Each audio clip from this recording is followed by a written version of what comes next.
Hi, everyone. We're going to go ahead and get started.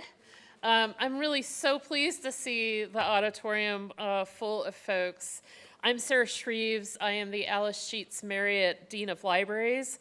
So welcome to the Marriott Library's 2025 Banned Book event with Laurie Halse Anderson. The Marriott has held banned books events nearly every year to mark Banned Book Week, which is actually next week.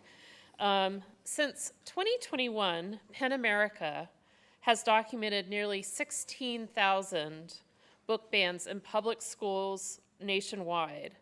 These bans primarily target books about race and racism, LGBTQ topics, as well as books for teens that have sexual references or discuss sexual violence. It is critical that we continue to raise awareness of these bans, specifically here in Utah, where we now have seen 18 books banned statewide. And for those of you who don't know, if a book is banned in 3 public school districts, it is automatically then banned statewide. I believe we are the only state where that is true. Book banning ignores the processes and the expertise that we have in our libraries and in our schools. And books about difficult topics can really help our young adults put language to and understand their own experiences. As my colleague Rebecca Cummings has said to me, we don't need to keep kids safe from books. We need books to keep kids safe. So I'm really delighted to have Laurie Halse Anderson here with us today. Laurie is an award-winning and best-selling author of books for children, teens, and adults. Her book, Speak, has sold more than 3.5 million copies and has been a finalist for the National Book Award. Laurie has been honored and has received numerous awards, including the International Astrid Lindgren Memorial Award twice. I am particularly appreciative of Laurie's work battling censorship, and this is why we have asked her here today. She has received honors from the National Coalition Against Censorship and the National Council of Teachers of English. Our speaker, when I spoke to our speaker last year, Emily Knox, who spoke about the history of censorship, I asked her if you could have anyone come and speak for Banned Books Week, who would it be? And she said, Laurie Halse Anderson.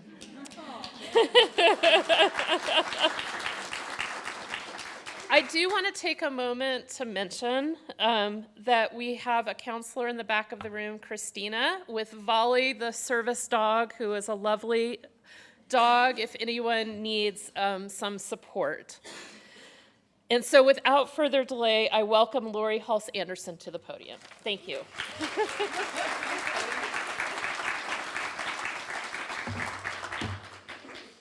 Oh my goodness, my goodness. I am so grateful for the opportunity to be here. You have no idea.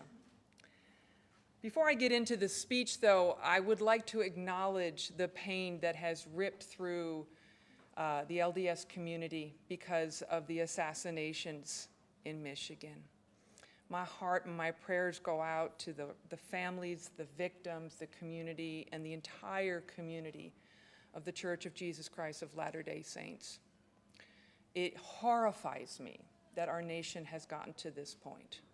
Some of the things that I'll be talking about today will refer to the causes of the violence, but I hope that the sacrifices that those families have made are not going to be in vain, and that we will find a way to heal as a nation, because we need to. Thank you, Dean Shreves. Thank you to Heidi Brett and the rest of her terrific team here at the library. It is such an honor to be standing here before you today. On a somewhat lighter note, it's hard to make a switch from that kind of darkness to the light, but that's what we do, right? On a somewhat lighter note, I have to thank the Church of Jesus Christ of Latter-day Saints for their genealogy resources. Because I'm that annoying nerd in my family who has been digging and finding, and wow, golly, FamilySearch.org is a gift to the whole world, and I really appreciate all the time and money the church has put into that over the years. My husband and I came out early to Utah in a rare experience of marital joy and decided to take this thing called a vacation, which is rare. But we were up in Park City, Deer Creek, and so thanks for the mountains, guys. Those were astounding. We really, really had a good time. And he's not allowed to come with me when I speak because he sends hand signals, and it's very distracting. So no, you're not going to find him here. Now, I have some stories to share with you. First, human beings are wired to learn about the world through story. It's in our DNA.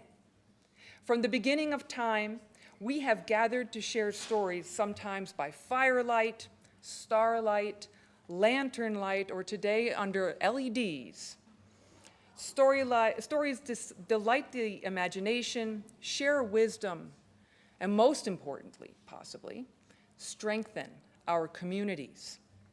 We instinctively use stories to help our children learn about both the glories and the dangers of the world. We do that so that they can thrive in childhood and they will grow up to prosper as they become adults. I don't know about your house, but at my house, family stories take on a life of their own and sometimes turn into legend. A particular favorite of my daughter's is about my first attempt to go horseback riding in Colorado. Years ago, the girls were tagging along with. They especially liked the part about how my horse and I reacted when our paths were crossed by a mama bear and her 2 cubs. See me later for details. We all have countless family stories, funny, sad, and everything in between. Family stories remind us of where we come from, and they also help us decide not just where we want to go, but how we want to get there. Books are a natural extension of this kind of storytelling. A wide majority of Americans believe that kids should have access to books in public schools and public libraries. Age and developmentally appropriate, she hastened to point out to the crowd. Of course. But the ultimate decision makers about what is appropriate for any one child is that child's parent. And I'm going to use the word parent here, although I just want to shout out to the grandparents and the aunties and uncles and the guardians and the older siblings. Children are raised by many people, but we'll just use word parent because I don't want to say that sentence every single time I have to say the word parent. Parents have the right and the responsibility to keep an eye on what their kids are reading, the exact same way that they monitor what shows their kids are watching. And I certainly hope they're also keeping an eye on who their children are talking to online. That's a self-evident statement that parents have the right and responsibilities for that part of their parenthood. Now, your neighbor gets to choose which books their own children can or cannot read. But your neighbor does not have the right to decide the books for your child, right? This is the get your nose out of my business school of government. I'm going to say that again. Your neighbor does not have the right to choose the books that your children have access to. That's your job.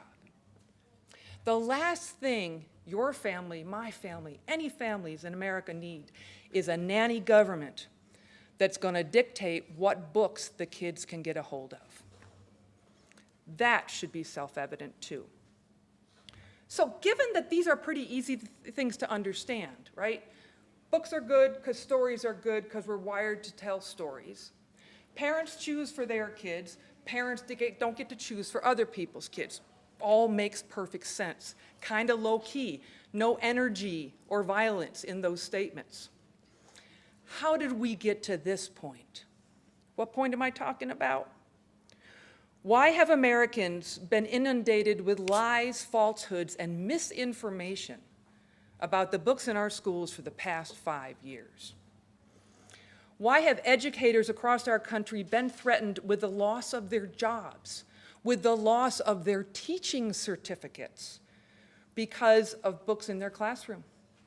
Why have educators been defamed with false accusations of grooming and even reported to law enforcement because of the books sitting on their shelves? Why have hundreds of American authors had their reputations smeared and their careers destroyed because of absurd, slanderous allegations about their books? Why have they suffered hate-based attacks, these American authors, because of their race, religion, sexual orientation, and/or gender?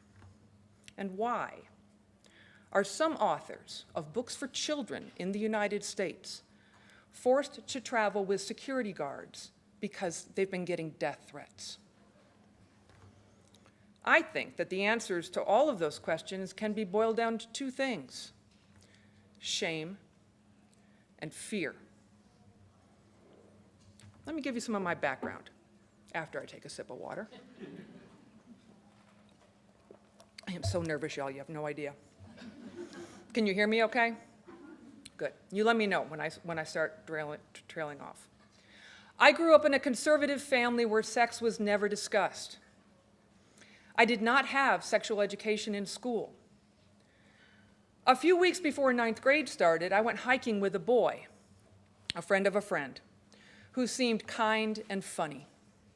He was bigger than me. He was stronger. When we were far away from other people, that boy raped me. It didn't take long, but what he did broke my soul. I was 13 years old, and I was afraid to tell anyone, largely because of my very beloved father. My father was a World War II veteran. He went to Germany at age 18, a week or so after he graduated from high school, and he wound up at the end of the war being in the troops, not that liberated Dachau, but got to the Dachau concentration camp shortly after that camp was liberated. And my 18-year-old daddy and his friends never stopped smelling what they smelled there. Were never able to erase what they saw and what they experienced. My father was haunted by PTSD nightmares until the day he died at 86 years old. Now, my family hunts, so of course we had guns at home. We kept good care of them. My biggest fear when I was a 13-year-old rape victim was that if I told anybody, my daddy would take his guns and hunt that boy and shoot him. And then my dad would go to jail and it would be my fault. Like most victims of sexual violence, I was afraid to speak up. So I suffered in silence for nearly 25 years until, in desperation, I finally found a therapist to help me cope with the chronic depression that was literally suffocating me. And then I wrote Speak. That came out of all those therapy sessions. But I didn't think the book would ever be published. And I really didn't write it to be published. I kind of wrote it for me. Now, Speak is not exactly the story of what happened to me, but it is filled with my emotional truth, what my ninth grade year felt like after being raped. The biggest difference is that the main character, Melinda, only takes her 10 months to find the courage to speak up about what happened to her not 25 years. Much to my surprise, Speak was published. Although, you've heard me tell this story, I've got a friend up here in the front. When Speak was first published, my editor was very quick to assure me that it would never sell. And she said, okay, look, we're printing 3,000 copies, but it's going to take about 3 years till they sell out. She said, teenagers don't read. I'm pointing out this was 1999, so they didn't know anything. And I said, so why are you publishing this book if teenagers don't read? And she said, quote, teachers and librarians will read anything, end quote. I would like to point out that that woman no longer works in publishing. I hope she's having a good life. So anyways, it got a bunch of awards. I had to buy a dress. This is a big deal. I went to an award and they put a medal around my neck. Also a big deal. But my children refused to let me wear the fancy ball gown or the medal in the grocery store. So I'm still bitter about that. I won a ton of awards, school, state, national, and some international stuff. It was turned into a movie with a very young Kristen Stewart before she got her start really on Twilight. She was a brilliant actress. The book has been translated into more than 30 languages. The most important thing, though, is that the brave English teachers and young librarians across America read that book and went, oh, I know how we can use this. And very quickly, the book was adopted into curriculum across the country. And I was, gosh, you guys, I'm never going to get over how much that means to me. It's way more important than the dress or even the medal. Because I know the difference that a book can make in the life of a young person who's struggling. The only reason I didn't kill myself after I was sexually assaulted is that because the librarians in my high school saw me. They didn't know why I was messing up, because I messed up big time. That's what you do when you have untreated trauma. You do things that are dangerous and scary because you're broken. The one thing I did that was not stupid was I showed up at the library, sometimes instead of going to class. And they were patient and loving with me, and books fed me until I was strong enough to keep going. And I'm already off track from my speech. That was pretty good.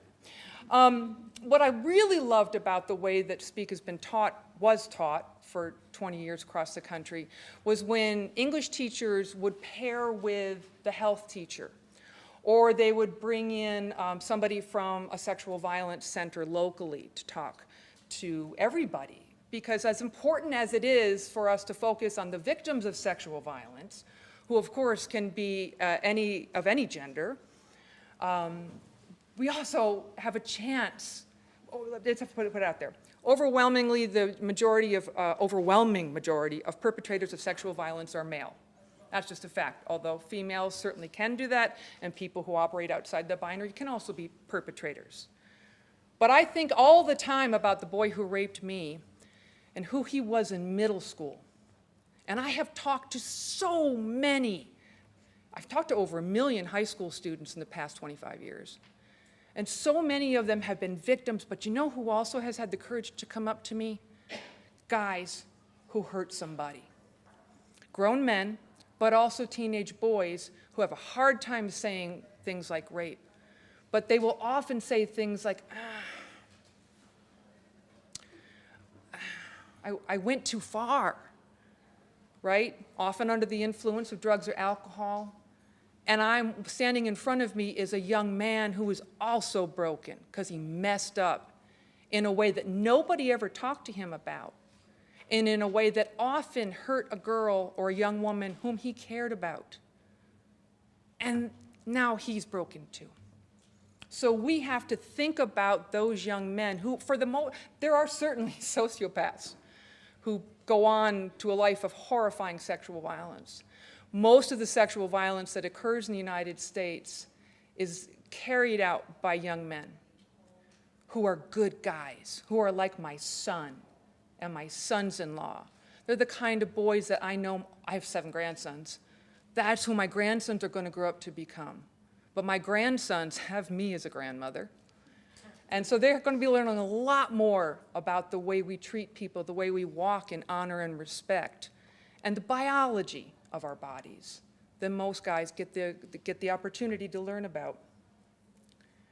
So the teachers would bring in experts to help everybody in the classroom, including law enforcement. I loved it when the police could come and put out, just right out there, what are the laws about sexual violence? What are the laws of sending pictures of your junk? Don't do that, by the way. It is not exciting.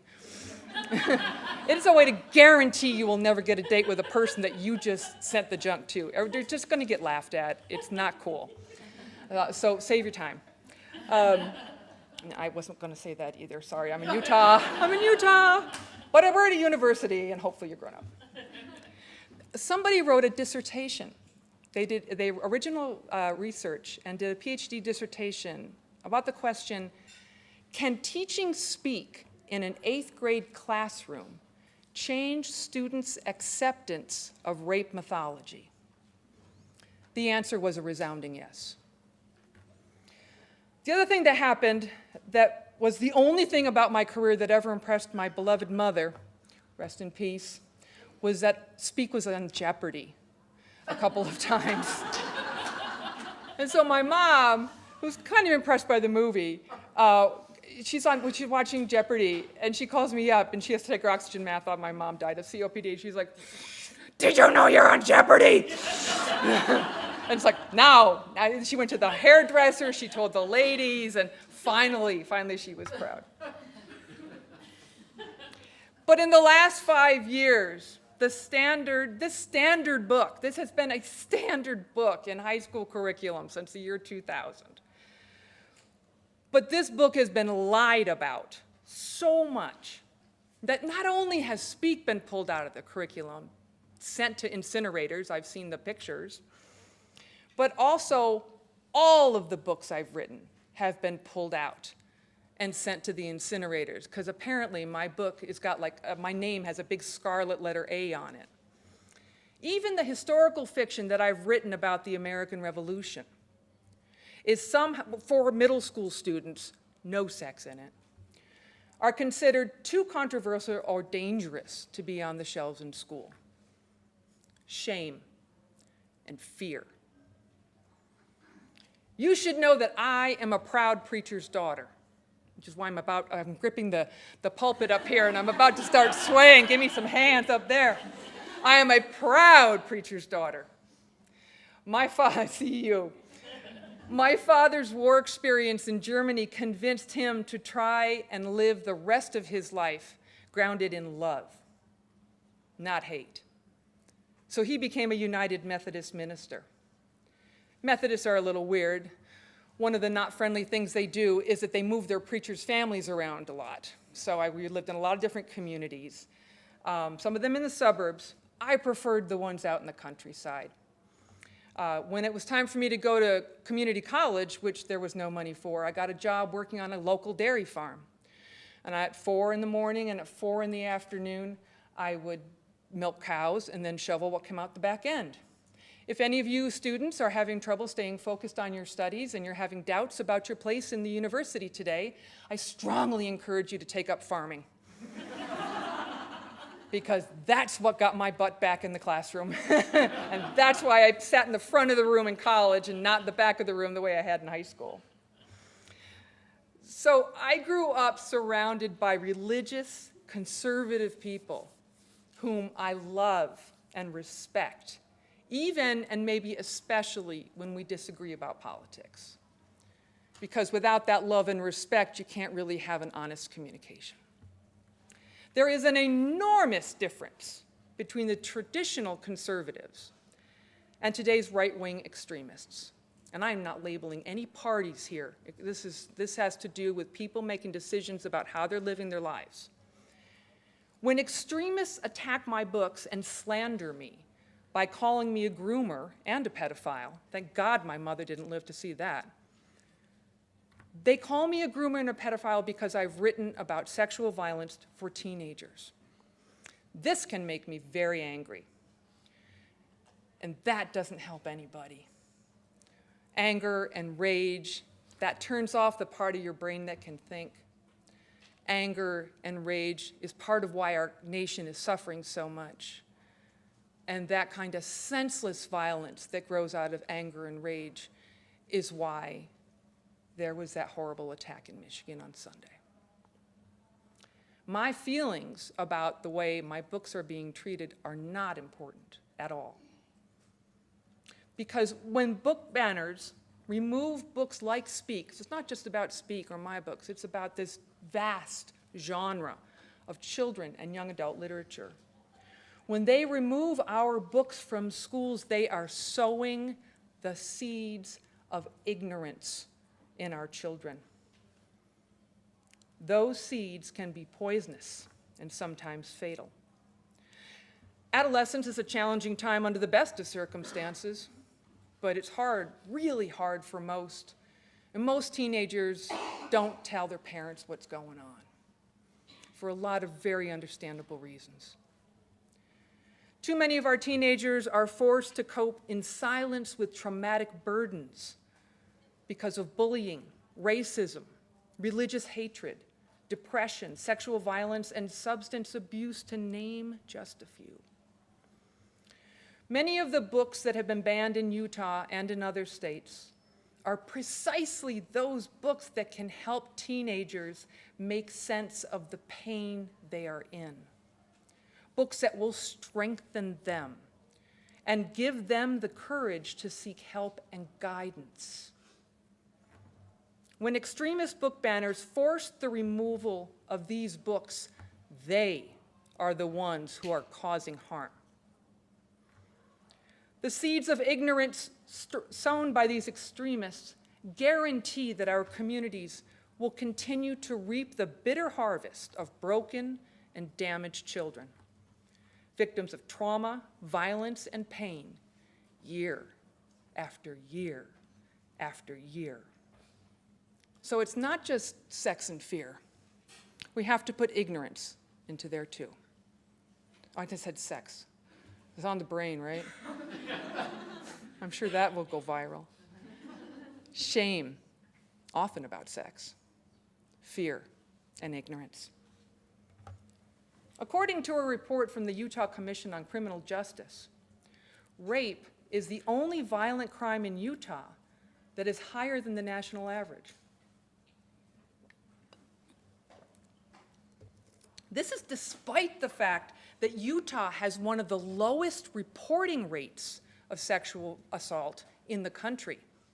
So if its rate of reporting was even with the national average, you guys would have even more sexual violence being reported to law enforcement. And the truth of the matter is very few survivors of sexual violence go to the police for reasons that require an entire other speech.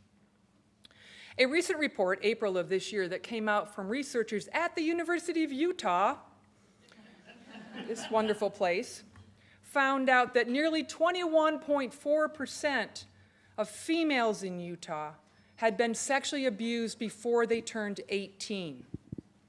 21.4%. 8.2% of the males in Utah had been sexually assaulted in some form or manner before they turned 18. Those numbers are higher than the national average too, and for those of you like me, for whom math is hard. 21.4% is a little bit more than 1 in 5 girls. 8.2% is about 1 in 11 boys. So picture a classroom, picture how many students sit in that classroom when they're 10, 12, 17, and that's how many victims are sitting in that classroom. Reports like this are a spear through my heart. Children and teenagers who are victims of sexual molestation, abuse, or violence are overwhelmingly hurt by somebody that they know. Usually it's a relative or it's acquaintance. It is rarely stranger danger. That compounds the devastation. That compounds the trauma and the pain. So think about this in this context. More than 1 in 5 girls and nearly 1 in 10 boys in Utah are sexually abused or raped before they are old enough to go to college, join the military, serve on a mission, or vote. They have gone through that experience before they cross the stage and pick up their high school diploma. 1 in 5 females, almost 1 in 10 boys. That fact is an abomination, and I mean that in the most biblical sense of the term. Books are not the problem, my friends. But Moms for America sure thinks they are. National group like Moms for America, which is such a silly name. I'm a mom for America. I'm a grandmom for America too, but I don't think they want me in their clubhouse. I'm sorry, that was sarcastic. Deal with it. Also local groups like Laverne and the Library in Utah and Utah Parents United, they've had a fair amount of success by fear-mongering and creating phantom threats about the books in school libraries and classrooms. Now let me give you some historical context. From 1999 till 2020, we averaged about 275 book challenges a year across the entire United States, super, super big country, lots of millions of people. 275 book challenges. That's not a book ban. A book challenge is that the process that in the good old days, people would have a concern about a book and bring it to a librarian, an administrator, or a school board. And there were processes that I can go into later. I don't want to waste the time on them, but there were processes in place that involved committees. The person who brought the challenge had to read the whole book, usually, and meet with the committee. Then there would be a conversation about, is it suitable in our school community or not? So I have not been able to find data about the number of actual book bans that were happening between 1999 and 2020, but I know it was less than 275. In the 2021 to 22 school year, so just a few years ago, that number jumped, and this is the number of bans, to 1,643 different books that were banned, a total of 2,532 times across the country. 2 years later, in the 23-24 school year, those numbers rocketed up. 4,231 different books were banned for a total of 10,046 books. The reason those two numbers are different is that the same title is being banned in different places. No longer are committees being formed. No longer is the person who brings the challenge having to read the entire book, so they're taking that quote, instead of cherry picking a quote out of context, they have to put in the context of the entire literary work, which, by the way, is a process that's required by the Supreme Court before you can declare a book pornographic or obscene. No, it doesn't work anymore. You can just file reports. You don't even have to be a member of the community. Tomorrow, you should watch this in the news. I can't give you all the details yet, but I can say that tomorrow a report's going to be released that gives the numbers for the 2024 and 2025 school year. Keep your eyes open. Rumor has it that I'm one of the authors in the top 10.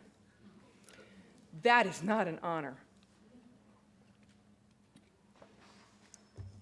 It's a myth that book sales go up when your books are banned.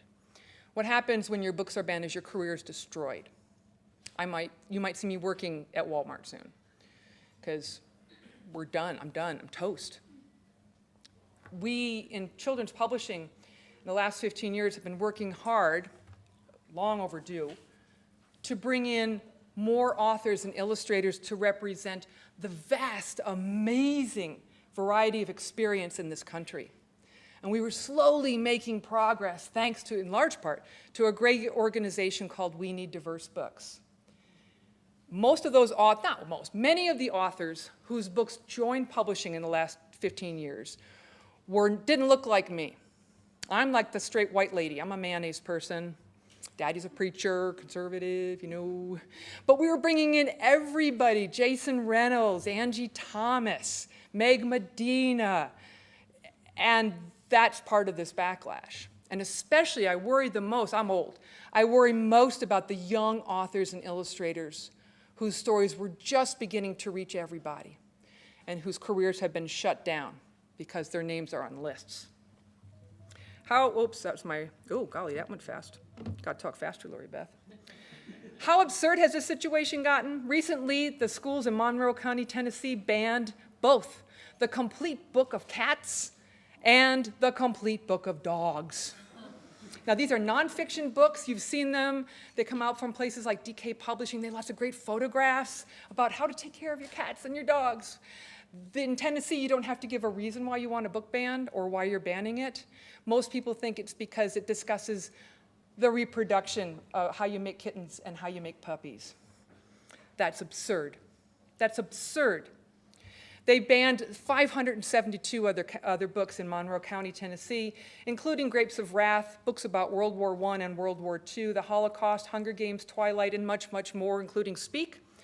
They also banned a book I wrote called Forge, which is about the adventures of a 16-year-old patriot soldier from the Battle of Saratoga through the winter at Valley Forge.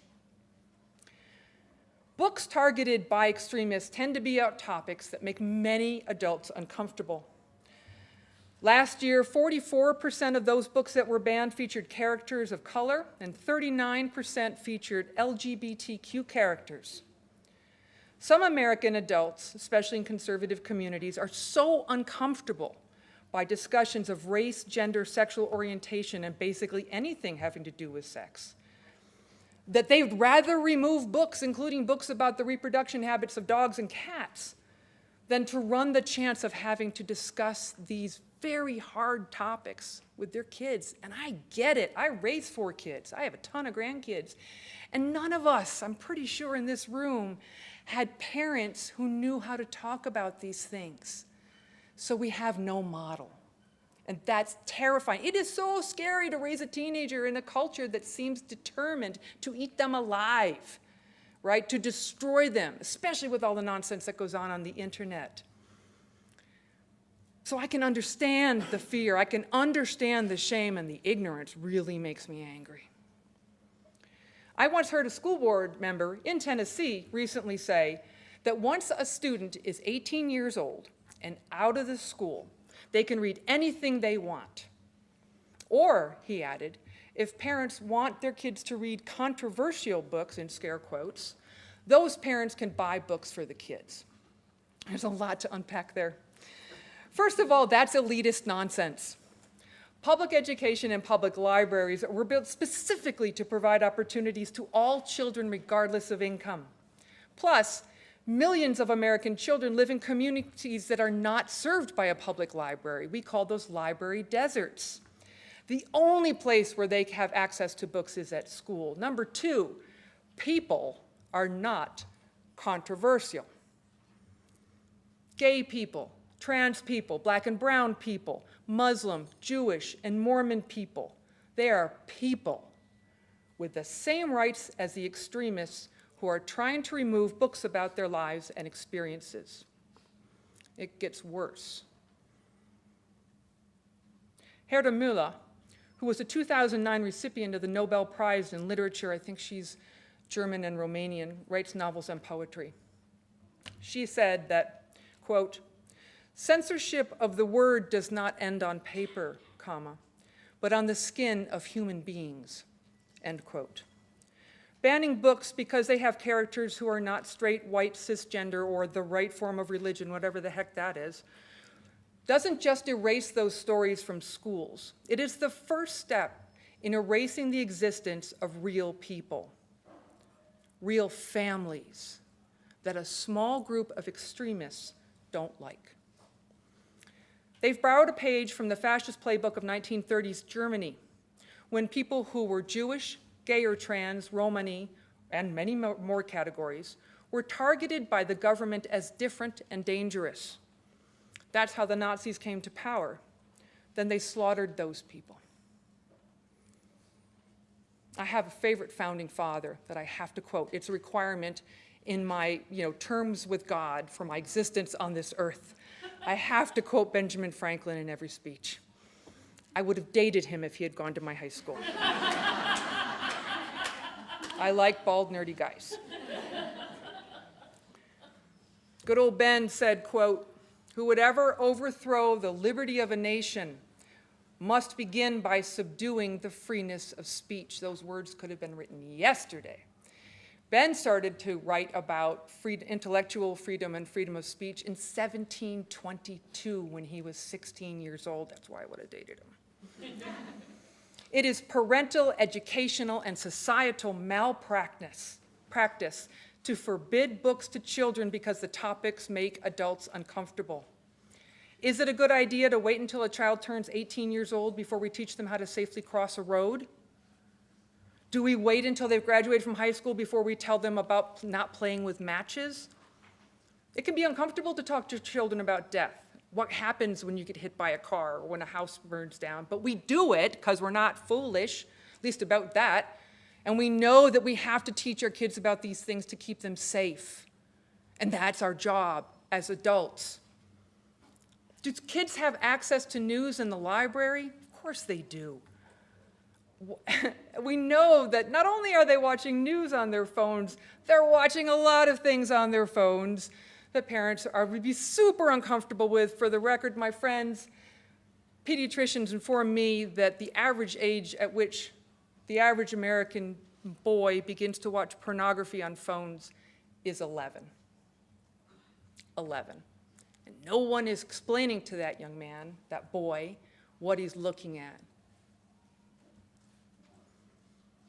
We adults have to do the hard thing. We have to educate ourselves first about the things that make us uncomfortable, the things that we're afraid of, the things that fill us with shame. Parents who are unsure how to talk to their kids about these super, super hard and uncomfortable topics, like race, sexuality, or whatever reason. Everybody has their own stuff that they struggle with, so I'm not going to judge. It doesn't have to be like the big, important topic. People have hard times sometimes. Those parents deserve our love. They deserve our respect. They deserve to be in communities that see and support them as they go through the struggles of being parents. The best way I know to help people who are struggling with stuff like this is to hand them a book. Because we know that between the covers of a book, we find the wisdom of the ages. We find stories that make us laugh. We find stories that see our experiences reflected, and experiences of people we've never met and might not ever meet. And the best way I know to use the wisdom that's between the covers of a book is to share a story with friends. I would love to see more adult book clubs based in school communities, based in faith communities. Pick out the banned books. Have conversation. Now make sure that the banned book that you're picking, especially if you're focusing on kids, was actually written for children. Because there are some books that have hit the banning list over and over and over and over and over and over again that were not published for children. And there have been incidences where people with bad intentions have taken books written for adults in the library with salacious covers, moved them to the children's section, taking a picture and making a video about it. So make sure that we're doing our homework in understanding where some of these conflicts are coming from. If we work together, there is nothing we can't do. And for as cranky as I can be about some of these topics, and for as frustrated as I can be with the people who've joined organizations like Moms for Liberty, I love them. I love them because we all have that of God within us. I disagree with them to the fiber of but I love them. And if there's a way that we can find a topic, if we can begin to sit down and not yell at each other, but listen to each other with really open hearts and minds, and start with those small things that we have in common, that's how we heal these breaches. All right, let's come to a conclusion here, and then we're going to do Q&A. Sometimes it feels like the United States of America has become a rabid animal that is very busy ripping itself apart in the last throes of death. Next year, if we make it that far, is our nation's 250th birthday. That actually makes us a super young country, which is going to confuse the younger people in the audience. 250 years sounds wicked old. But does 4 lifetimes sound old? No, that sounds like, no, that's reasonable. So now this is the math part of the program. To my fellow authors out there, I'm sorry. I wrote it all down so I didn't make any math mistakes. I don't speak math very well. But let me use this for you. I'm having a birthday in a few weeks. I'll be turning 64. Cheer for me. And I'm not dead yet, so that's good. So we're going to use my lifetime thus far, 64 years, as our measuring stick. Okay? I was born in 1961, a long time ago. So let's pretend that we're standing in 1961, and let's hop back another 64 years. So my lifetime takes us to 61. From 61, take away 64, that takes us back to 1897, a few years before my grandparents were born, the year after Utah became a state. Local history, got to put that in there. From 1897, let's gallop back another lifetime, 64 years. That gets us to 1833. America had 24 states then. Interesting things were going on in the early Church of Latter-day Saints. In 1833, the Civil War was still 28 years in the future, right? So I was like, one more time. Starting in 1833, one more lifetime, 64 years, and we wind up back in 1769. 4 lifetimes between here, today, this world, and 1769. You know what was going on in 1769? The people in Boston were getting irritated. They were getting irritated because the British had shown up, occupied their town, and was making life hard. The beginning of the American Revolution, the battles of Lexington and Concord, was still 6 years in the future. 4 lifetimes. 250 years is nothing. Which helps explain why we're still struggling. Our nation's progress has never been in a straight line. We've been more like tectonic forces, you know, huge dramatic clashes. The Revolutionary War, the Civil War, the growing women's rights movement, the civil rights movement that came of age when I came of age, right? And all the backlashes to those big dramatic things. The future of our nation's democracy must be built on 2 types of bedrock: respect and tolerance. We don't need any more tools. We already have the tools in our Constitution that will help us heal as a country. They are the kinds of tools that book banners and their pals are trying to destroy. It's up to us. Are we going to allow the fabric of this nation to be permanently ripped apart the way an earthquake can split 2 pieces of land? Or are we going to choose the slow and steady work of pushing towards each other, respecting the Constitution, honoring our differences, and embracing all the wonderful things that we have in common? That work is harder and it takes more time, but that coming together is how mountains are made. Thank you very much.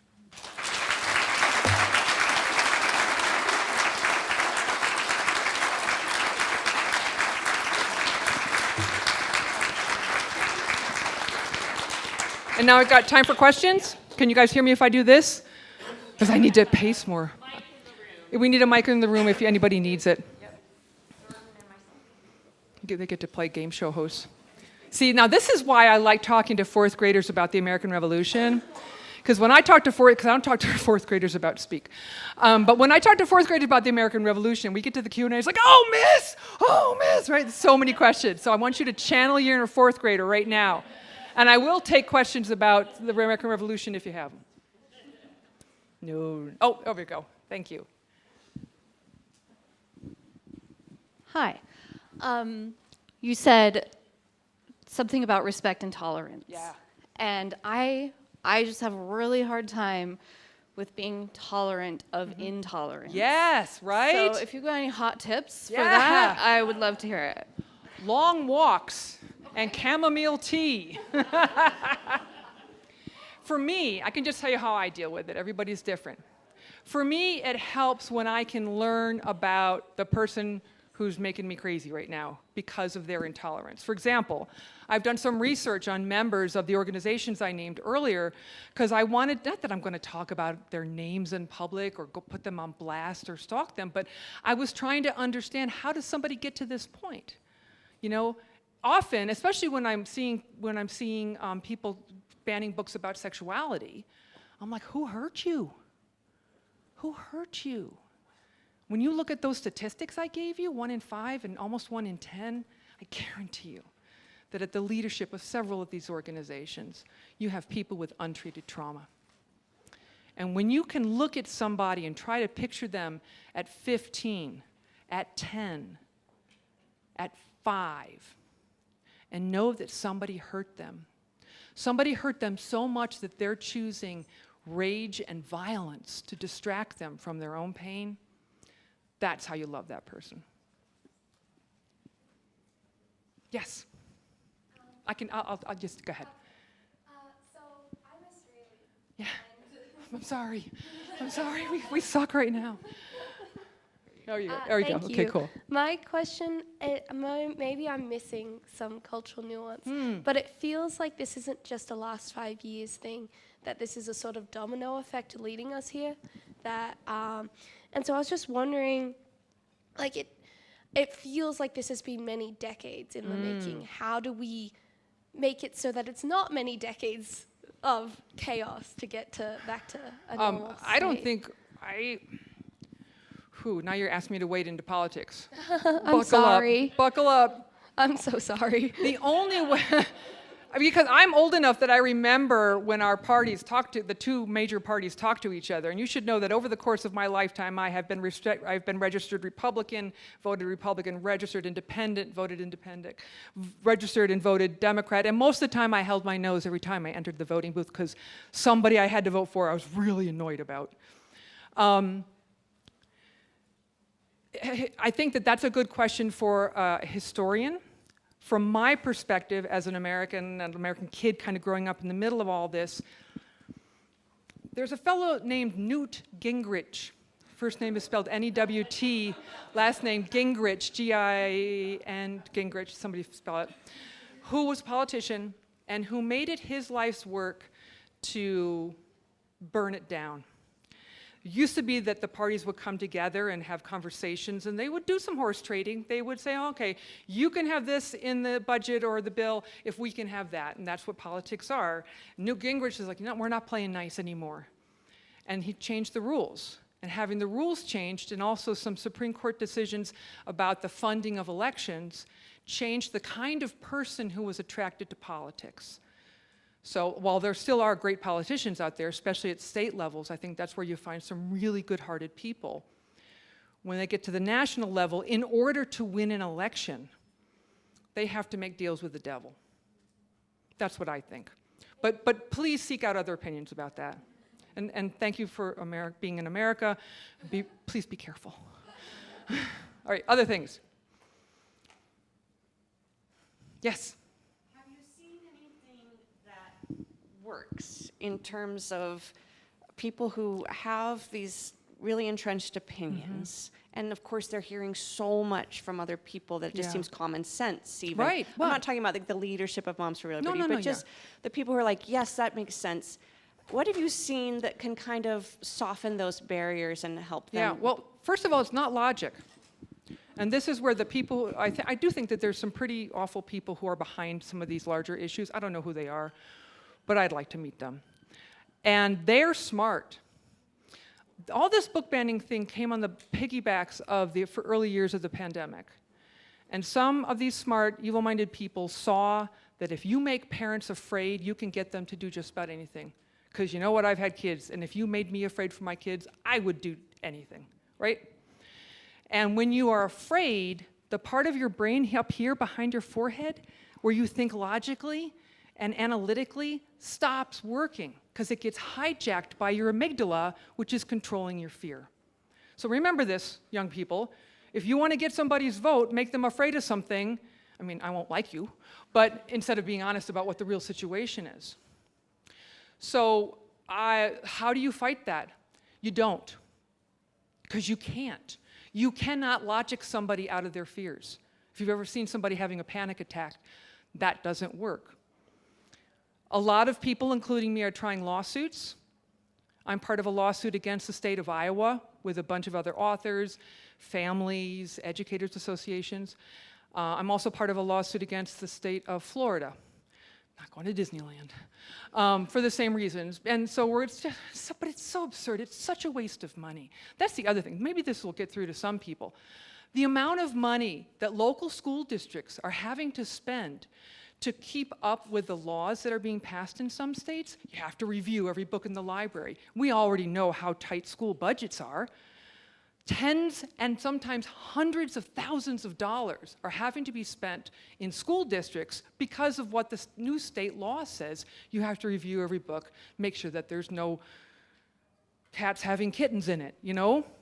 And so that might get through to some people, especially if you can have a friendly conversation about the fact that librarians and people who run English departments are highly educated and qualified.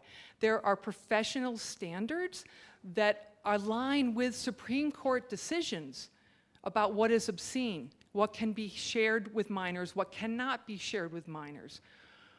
None of this had to happen. That's what was the most horrifying thing. We didn't have to do any of this because we already had the rules. Every school district in America had rules about the books that are coming in. I took this out of my speech, and now I'm kind of annoyed that I did. I had this great paragraph that said, I'm going to say it anyways, no child in America has ever been forced to read a book. It doesn't happen. You have always had the option as a parent or a student to go to a teacher and say, you know what, this book, I'm not comfortable with it. You don't have to tell the teacher why. Teachers are prepared for this moment, and they always have alternative texts. So given that no student in America is ever forced to read a book that their parents object to, and that has always been the rule, decades, and that if you don't want your child to take a book out of the school library, then if they come home with that book, you take it from their little hands, and you say, no, not in this house, buddy. I don't want you to read that now. That's your job as a parent. That's your right. That's your responsibility as a parent. So you've already had all the tools at your disposal. So why the heck did you have to push the fear buttons, get everybody upset, thinking that there's honest to goodness pornography written in some ways that is going to groom children to become something you don't want your kids to become or whatever, and spend millions of dollars, if you look at the national stage, destroy the lives of educators, ruin communities, and take the books that kids and teenagers need when they're growing up out of the building where they can get it. Like I said, if I got to run the government, it would be the mind-your-own-business government. Take care of your kids, I'll take care of mine, no worries. I'm pissed, can you see? I don't live in the country anymore, you should know that about me. I almost came in wearing an Eagles jersey and my Eagles cap, because my adopted hometown is Philadelphia. Go Birds, and our football. But right now I'm wearing my Philly attitude. So I'm going to step a couple back. Sorry about that. Yeah. All right, couple more questions, and then you guys have to go do things. Yeah, one more in the back. Yeah.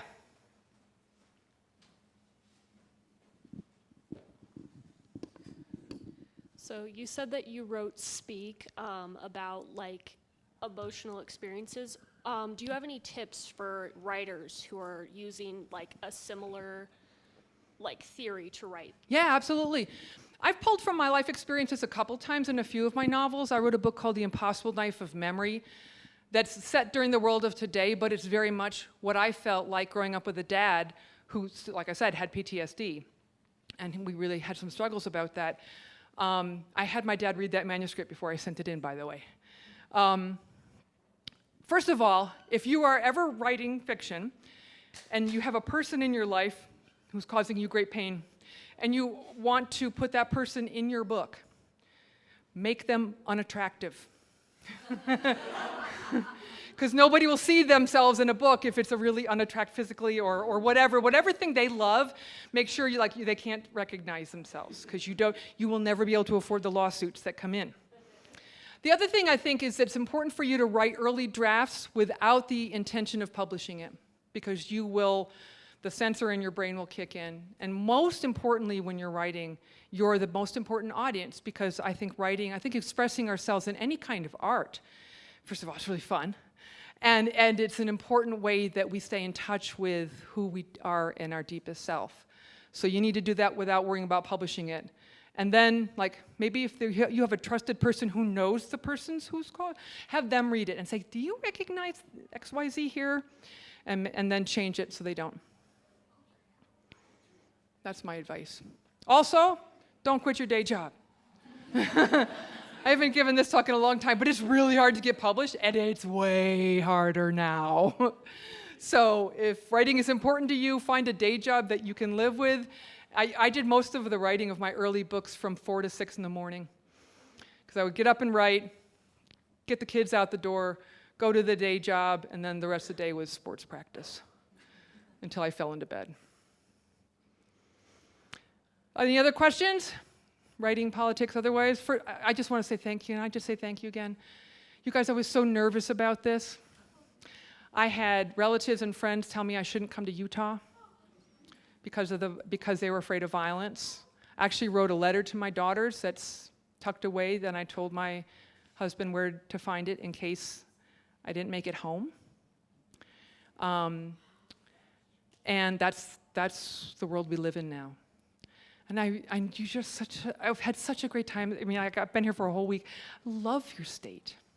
And I really appreciate the generosity of spirit that you've shown me today. Thank you very, very much.